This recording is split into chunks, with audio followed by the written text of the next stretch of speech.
শিক্ষক ওই কিউবাতে কতজন ডাক্তার, কতজন ইঞ্জিনিয়ার, তারা শুধু কিউবা নয়, গোটা ল্যাটিন আমেরিকার দেশগুলোর শিক্ষা, গোটা ল্যাটিন আমেরিকার দেশগুলোর স্বাস্থ্য খাতে কি পরিমাণ ভূমিকা রাখছে, কেমন করে সম্ভব হয়, কেন সম্ভব হয়? এই প্রশ্নটাও আমরা উত্তর খুঁজতে চাই।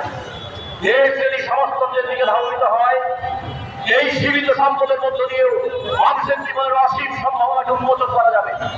আর দেশ যদি পুঁজিবাদের বলে চলে, এই যে হাজার হাজার কোটি টাকা থাকলেও সেই কোটি টাকা দেশ থেকে পাচার হয়ে যাবে।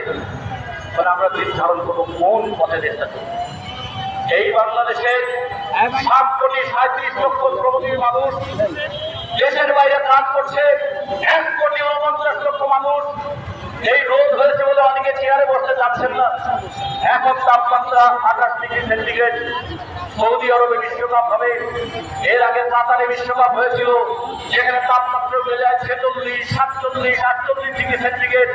ওই তাপমাত্রায় পাম্পিং মেশিন মিস্ত্রি হিসেবে কাজ করে, নির্মাণ শ্রমিকের কাজ করে, শুধুমাত্র কাতার বিশ্বকাপের স্টেডিয়াম তৈরি করতে গিয়ে বাংলাদেশের 1200 শ্রমিক জীবন দিয়েছে, ওই হিট স্ট্রোকে মরে গিয়েছে। সেই মানুষগুলোকে টাকা পাঠায়, কৃষক যে উৎপাদন করে, শ্রমিক যে উৎপাদন করে, আমার শিক্ষকরা যে শিক্ষার স্বপ্ন দেখায়, সেই স্বপ্নের সঙ্গে আমাদের ছাত্রদের দায়িত্ব এবং কর্তব্য যুক্ত হবে না। নজরুলের মতো করে কি আমার এখানে আমরা বলবো না আমাদের শিক্ষা কি শুধুমাত্র চাকরির দরখাস্ত লেখার কাজে ব্যবহৃত হবে? আমাদের এই শিক্ষাকে আমাদের মধ্যে কোনো ক্যারেক্টার তৈরি করবে না, শুধু কি আমাদেরকে ক্যারিয়ারের দিকে এগিয়ে যাবে? ফলে ক্যারিয়ার নয়, ক্যারেক্টার চাই। আমরা শুধু শোষকের বদলে মন করা নয়, মনরা এক কবিতা বললে, কবিতায় পড়লে যে কারো একটা দাড়ি, কমা, সেগুলো কিছুই ব্যবহৃত হলো না শরীরটাকে খাওয়াবার জন্য। আমরা মনে করি আমাদের সামনে একটা কর্তব্য নির্ধারিত হয়েছে, ইতিহাস নির্ধারিত। সেই কর্তব্য যুগ যুগ ধরে মানুষ যে অর্জন করেছে, সেই অর্জনের উত্তরাধিকার প্রতিদিন মানুষ যে উৎপাদন করছে, সেই উৎপাদনের আমি ব্যবহারকারী। আমার সারাটা আমি উৎপাদন করি।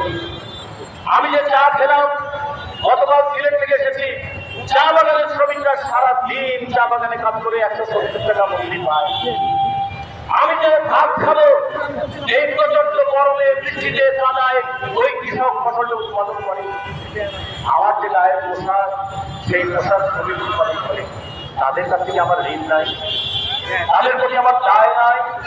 সমাজতান্ত্রিক ছাত্রগণ শুধু স্বপ্ন দেখানোর সংগঠন নয়, সমাজতান্ত্রিক ছাত্রগণ ঋণ স্বীকারের সংগঠন, সমাজতান্ত্রিক ছাত্রগণ দায় গ্রহণের সংগঠন, এবং এই ঋণ স্বীকার করা এবং দায় গ্রহণ করবার জন্য সংগ্রামের সংগঠন। সেই সংগ্রামের সংগঠন 4 দশক ধরে লড়ছে। আগামীতেও লড়বে। লড়াইয়ের মধ্যে আমরা আমাদের জীবন খুঁজে পেয়েছি, লড়াইয়ের মধ্য দিয়ে আমরা আমাদের মর্যাদাকে প্রতিষ্ঠা করবো। এই কথা বলে আপনাদের সবাইকে ধন্যবাদ জানিয়ে আমার বক্তব্য শেষ করছি। বিপ্লব দীর্ঘজীবী হোক, জয় জওয়ান।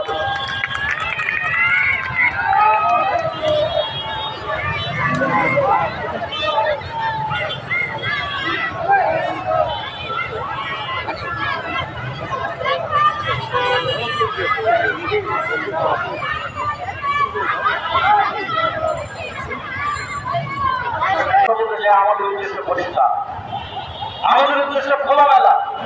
আমরা আমাদের উদ্দেশ্য কখনো গোপন করি নাই, আমরা আমাদের উদ্দেশ্য কখনো গোপন করবো না। কারণ উদ্দেশ্যের মধ্যে একটা নৈতিক শক্তি আছে। আমাদের উদ্দেশ্য আমরা সমাজের ভালো চাই।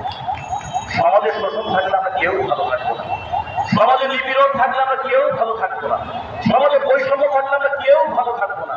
সমাজের সকল মানুষের অর্জিত সম্পদ 2-1 মানুষ লুট করে নিয়ে যাবে। আমি যদি এটাকে তাকিয়ে দেখি, তাহলে প্রথমে প্রশ্ন করতে হবে, তুই কি মানুষ? এত বড় একটা অন্যায় দেখেও তুমি তার বিরুদ্ধে প্রতিবাদ করছো না? মানুষের কান্না দেখেও তুমি তার পাশে গিয়ে দাঁড়াচ্ছ না? এত বড় অন্যায় দেখেও প্রতিরোধের মিছিলে তুমি পা বাড়াচ্ছ না? ফলে আমরা আমাদের স্বার্থ, এই সমাজটা বিকশিত হলে আমি ভালো থাকবো, ফলে আমার স্বার্থ সমাজের বিকাশের সঙ্গে যুক্ত। যে কারণে আমাদের নাম গোপন করার দরকার হয় না, যে কারণে আমাদের উদ্দেশ্য গোপন করার দরকার হয় না, যে কারণে আমরা কোনো ধরনের আড়াল রেখে কাজ করার প্রয়োজন হয় না। কিন্তু যারা লুট করে, যারা শোষণ করে, তারা একটা আড়াল করে। জনস্বার্থে আমরা এই কাজ করছি, জনস্বার্থেই তারা জনস্বার্থকে বিপন্ন করে।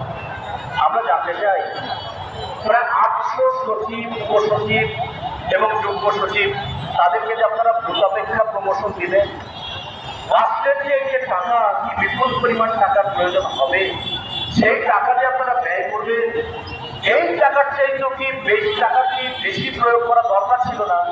যে কৃষক 2 টাকায় ফুলকপি কিনতে বিক্রি করতে বাধ্য হয়, আর ঢাকা শহরে যে ফুলকপি 20 টাকায় বিক্রি হয়, যে কৃষক মূলা জমি থেকে তুলতে পারে না, কারণ মূলা তুলে হাটে নিয়ে গেলে যে খরচ হয়, বিক্রি করে সেই খরচ ওঠে না, সেই কৃষকের পণ্যটাকে শহরে নিয়ে আসবার জন্য সচিবের গাড়ির তুলনায় রেলের বগি কি বানানো দরকার ছিল না? কোনটা প্রয়োজন? কৃষির উন্নতির জন্য কোনটা প্রয়োজন? শিল্পের উন্নতির জন্য কোনটা প্রয়োজন? মানুষের জীবনের উন্নতির জন্য কোনটা প্রয়োজন? ছাত্রের জীবনকে বিকশিত করবার জন্য কোনটা প্রয়োজন? প্রয়োজনের একটা বিরোধ চলছে। শাসক গোষ্ঠী লুটের প্রয়োজনটাকে সামনে নিয়ে এসেছে, আমরা মানুষের প্রয়োজনটাকে সামনে নিয়ে আসতে চাই। ফলে লড়াই চলছে, শোষক বনাম শোষিত, শাসক বনাম শাসিত, নিপীড়নকারী বনাম নির্যাতিত মানুষ। এই লড়াই সমাজতান্ত্রিক ছাত্র ফ্রন্ট জায়গা তুলে নিয়েছে, সমাজতান্ত্রিক ছাত্র ফ্রন্ট জায়গা তুলে নিয়েছে। আমাদের